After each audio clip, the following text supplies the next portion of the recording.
Oi pessoal, canal Tradução do Zero aqui no ar de novo. Na semana passada eu falei sobre os tipos de tradução, que era tradução literária, técnica e audiovisual.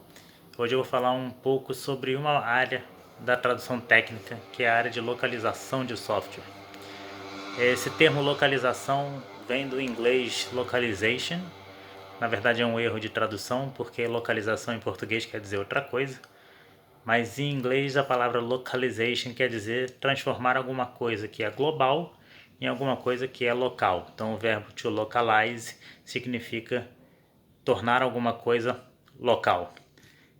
O que é isso? Então quando você compra algum produto importado, os manuais de instrução desse produto devem ser traduzidos para o português. Isso se chama um processo de localização do produto. É um produto que é global, que é um produto que existe no mundo inteiro, manual de um celular, por exemplo, e esse produto vai se tornar um produto local por meio da tradução do manual. É claro que o processo de localização é muito mais amplo do que apenas a tradução do texto, né, de um manual ou de um software. Mas na nossa parte, na parte dos tradutores, a gente fica só com a parte da tradução do texto, né? A gente usa esse termo localização normalmente com algumas abreviações, né? A gente abrevia com a letra L, número 10 e a letra N. Então L10N, se vocês virem isso na internet, alguma coisa quer dizer área de localização. Por que L10N? Porque a palavra localization, entre o L e o N, entre a primeira e a última letra, existem 10 letras no meio. Então eles botam a primeira letra, a última letra e o número de letras no meio, L10N. Existe a palavra também globalization, para se referir a essa área, que a gente usa a abreviação G13N, mesmo motivo, entre a letra G e a letra N existem 13 letras no meio.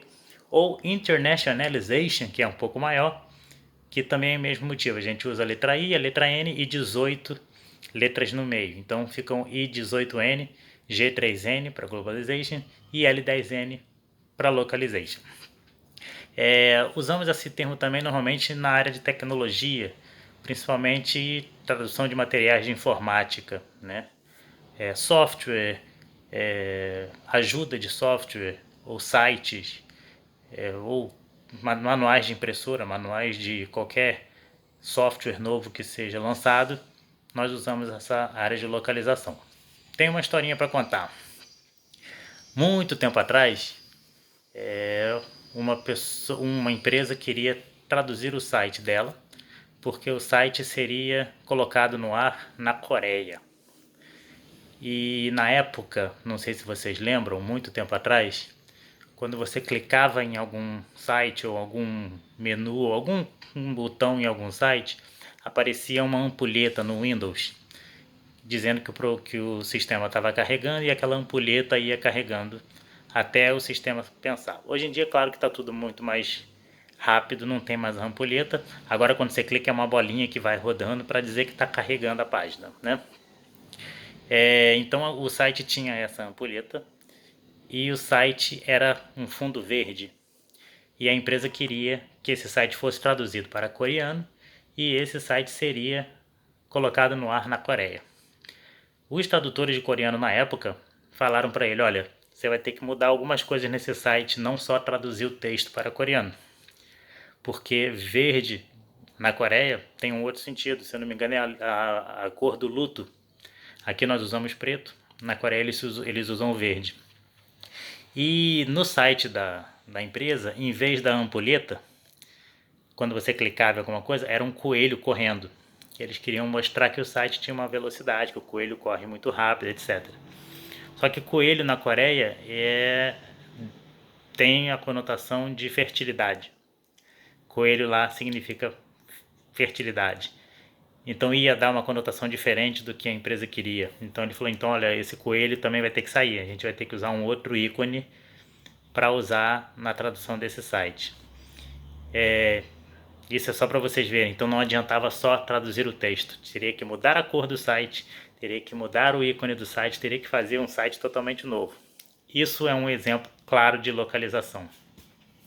Outro exemplo muito claro é uma nutricionista brasileira ia fazer uma palestra nos Estados Unidos e ela tem um site, tinha um site aqui em português voltado para diabéticos.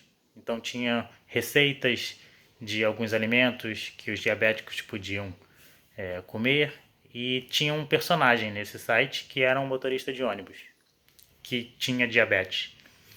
E o que ela quis dizer, o que ela queria passar, a ideia que ela queria passar nesse site era que um brasileiro médio, um motorista de ônibus, quer dizer, não é uma pessoa rica, não é uma pessoa de classe média, que convive com a doença normalmente, consegue se tratar da diabetes normalmente.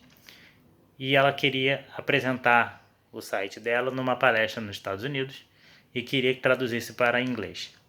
Os tradutores na época falaram para ela, olha, eu acho que as receitas que você tem no site não vão se encaixar muito nos Estados Unidos, porque nos Estados Unidos as coisas são mais fast food, né? Então, dificilmente as pessoas vão cozinhar todas essas receitas, então as pessoas não vão ter muito tempo, então a gente tem que dar uma adaptada para os ingredientes que não tem lá, etc. E também o personagem, né? O motorista de ônibus nos Estados Unidos normalmente nem é americano, né? É um imigrante que consegue um trabalho de motorista de ônibus. Então a gente teria que arrumar um outro personagem para dar essa mesma ideia de um americano médio que convive com a doença diabetes.